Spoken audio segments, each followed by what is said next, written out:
বড় সুখবর!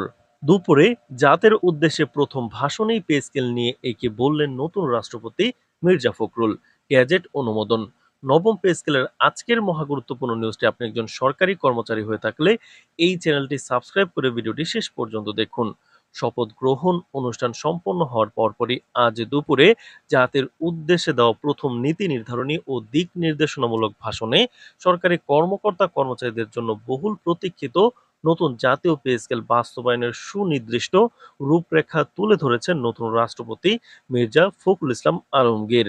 দেশের বিদ্যমান অর্থনৈতিক পরিস্থিতি এবং বাজার মূল্যের ঊর্ধ্বগতির সঙ্গে সঙ্গতি রেখে চাকরিজীবীদের জীবনযাত্রার মান সুসংহত করা এবং প্রশাসনিক গতিশীলতা আনয়নের লক্ষ্যে এই বিশেষ ভাষণে নতুন বেতন কাঠামোর গ্যাজেট অনুমোদনের চূড়ান্ত ঘোষণা দেওয়া হয়।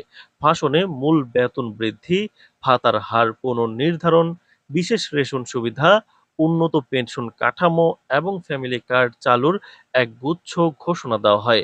রাষ্ট্রপতি স্পষ্ট করে জানান যে একটি দক্ষ, স্বচ্ছ ও দুর্নীতিমুক্ত আমলাতন্ত্র গড়ে তুলতে সরকারি কর্মচারীদের সামাজিক ও আর্থিক নিরাপত্তাকে সর্বাধিক অগ্রাধিকার দেওয়া আবশ্যক।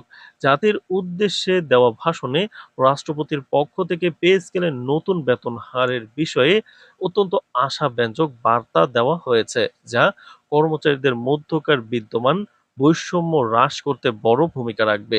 নতুন অনুমোদিত কাঠামো অনুযায়ী ১ থেকে ১০ নম্বর গ্রেডে অবস্থানরত কর্মকর্তাদের মূল বেতন ৬০% বৃদ্ধি করা হয়েছে। অন্যদিকে নিম্ন ও প্রান্তিক আয়ের কর্মচারীদের জীবনযাত্রার চাপ লাঘবে বিশেষ বিবেচনা করে ১১ থেকে ২০ নম্বর গ্রেডের কর্মচারীদের মূল বেতন সর্বোচ্চ ১৪০% পর্যন্ত বৃদ্ধি করার সিদ্ধান্ত নেওয়া হয়েছে। তো বেতনের পাশাপাশি বাসা ভাড়া, পরিবহন ভাতা, চিকিৎসা ভাতা এবং সন্তানদের শিক্ষা ভাতার হারেও বড় ধরনের সংশোধনী আনা হচ্ছে।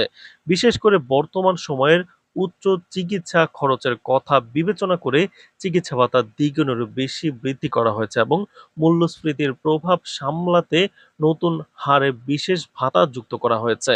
তো দর্শক, ভিডিওটির এই মুহূর্ত পর্যন্ত যারা দেখছেন এই চ্যানেলটি সাবস্ক্রাইব করে রাখুন নবম পে স্কেলের সকল নিউজ সবার আগে পেতে।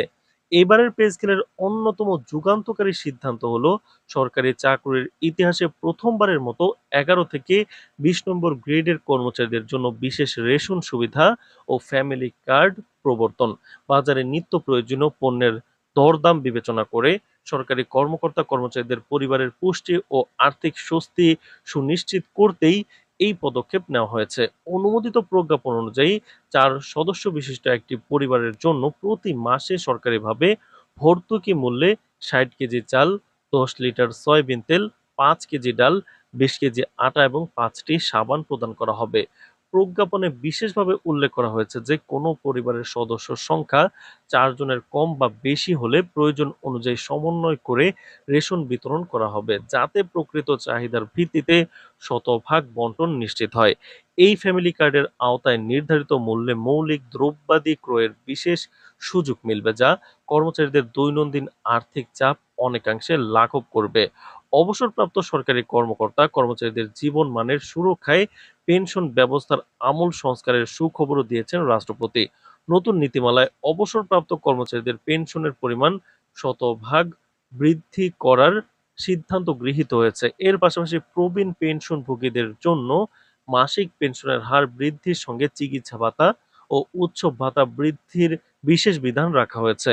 দীর্ঘদিন ধরে চলে আসা দাবির মুখে শতভাগ পেনশন সমর্পণকারী কর্মচারীদের পুনরায় পেনশন সুবিধার অন্তর্ভুক্ত করার প্রক্রিয়াকে আরও সহজ ও সার্বজনীন করার প্রতিশ্রুতি দেন রাষ্ট্রপতি। তো দর্শক, ভিডিওটির এই মুহূর্ত পর্যন্ত যারা দেখছেন এই চ্যানেলটি সাবস্ক্রাইব করে রাখুন। নবম পে স্কেলের সকল নিউজ এই চ্যানেলে সবার আগে পাবেন। ভাষণের নতুন পে স্কেল বাস্তবায়নের কার্যকর পদ্ধতি ও সম্ভাব্য তারিখ নিয়ে প্রশাসনিক রূপরেখা সম্পূর্ণ স্পষ্ট করা হয়। রাষ্ট্রপতি জানান, পে স্কেল, পে কমিশন এবং অর্থ মন্ত্রণালয়ের পর্যালোচনার ভিত্তিতে অর্থ বছরের শুরুতে অর্থাৎ গত ১ জুলাই থেকে নতুন এই বেতন কাঠামো ভূতাপেক্ষভাবে কার্যকর ধরা হবে। চলতি মাস থেকেই সংশ্লিষ্ট হিসাবরক্ষণ অফিসের মাধ্যমে এই নতুন কাঠামো বাস্তবায়নের আনুষঙ্গিক কার্যক্রম শুরু হতে যাচ্ছে। তবে রাজস্ব বাজেটের উপর আকস্মিক চাপ কমানো এবং সরকারি ব্যবস্থাপনা সুশৃঙ্খল রাখতে এই বেতন স্কেল ও বকেয়া অর্থ প্রধানত ২টি বা ৩টি ধাপে কর্মকর্তা-কর্মচারীদের অ্যাকাউন্টে প্রদান করা হবে। রাষ্ট্রপতি উল্লেখ করেন যে এই বিশাল অর্থনৈতিক সুবিধা প্রদানের মূল উদ্দেশ্য হলো সরকারি সেবাকে জনগণের দোরগোড়ায় পৌঁছে দেওয়া। তাই তিনি সকল স্তরের চাকরিজীবীকে নিষ্ঠা, দক্ষতা ও সর্বোচ্চ সততার সঙ্গে নিজ নিজ দায়িত্ব পালন করার আহ্বান জানান। তো দর্শক, নবম পে স্কেলের যে কোনো গুরুত্বপূর্ণ নিউজ সবার আগে পেতে এই চ্যানেলটি সাবস্ক্রাইব করে ভিডিওটি কন্টিনিউ করুন।